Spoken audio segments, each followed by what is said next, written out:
Hello everybody, happy October. So for this whole month, I'm going to be doing Joey's scary stories.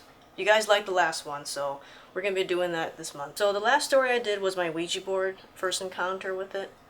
This second part is going to be part 2 of Ouija board. So you think I learned my lesson the first time with the Ouija board, but no. I usually think when people experience something supernatural or something that cannot be explained, after time passes, especially many years, people tend to doubt that. And they think, you know what? Maybe that was my imagination. Maybe that was a dream. Maybe all this was BS. And that's exactly what made me think maybe that Ouija board encounter thing was all just in my head. So let's do it again. I was at a high school sleepover, and my friend Laurel brought her Ouija board. I had flashbacks about what happened to me and my uncle and how we saw the exact same black figure. But I thought to myself, it must have been in my head, so I joined in. I even offered to be the one to speak and ask it questions. In my mind, I kept thinking, the board must be for fun. Why else would it be on a shelf of toys? So it can't be that bad. I asked some questions and we all laughed at it, until I asked it the question, who are you? And that's when things started getting really weird. Nothing moved, and everything was quiet. I began to feel tired and drained. I had a weird panic feeling running through my body. I've had panic attacks before, but never like this. I even tried to get up, but I froze. All of a sudden, I felt pressure on my head, as if a large hand was pushing me down and preventing me from standing up. I finally spoke. Stop the game! I'm done! With all my energy, I stood up. I felt like I was going to throw up. I ran up the stairs, saying, I need to pray. Another friend of ours wanted to join in, and he ran after me. Joey, I don't feel good. I'm gonna find a way to get rid of this.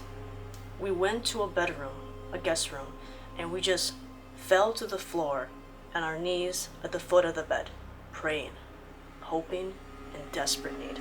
I held my hands together and I prayed very, very strong, as much as I could with all my energy. God, I am so sorry. I shouldn't have done this. Whatever this is, whatever feeling it is, please, please, just take it away. Shelter us your protection.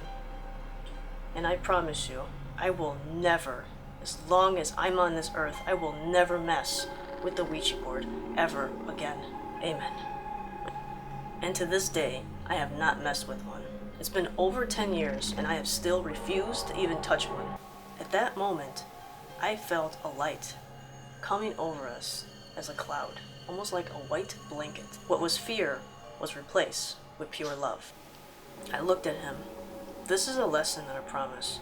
We can never mess with those things again. Our friends asked if we were okay as I was walking down the stairs. I said yes, but we need to put that board away. No more of that. So we ended up just watching movies for the rest of the night. The one thing that I do worry about is that we did not clearly say goodbye. And I don't think that's bad right now because us praying was another form of saying goodbye. I think it was. Obviously, because nothing bad has happened to me since, so. And for many years, I've always believed, now I do, obviously, because I don't do it anymore. I believe what happened to me was real. I obviously can't prove what happened, and you can take this story any ways you please. You can say it's all BS, because the thing is, my evidence is my evidence alone. No one else's.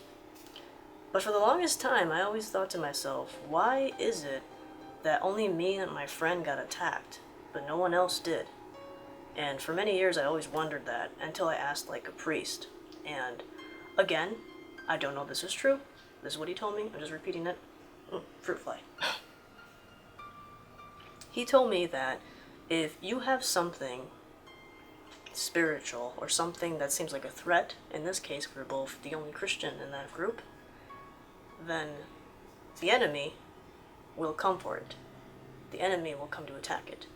If, let's just say, somebody was a non-believer in that group, it's never going to attack them because they're not a threat. They already have what they needed from them. And I was like, whoa. Again, I don't know if this is true, but it gave me chills down my spine when he told me that.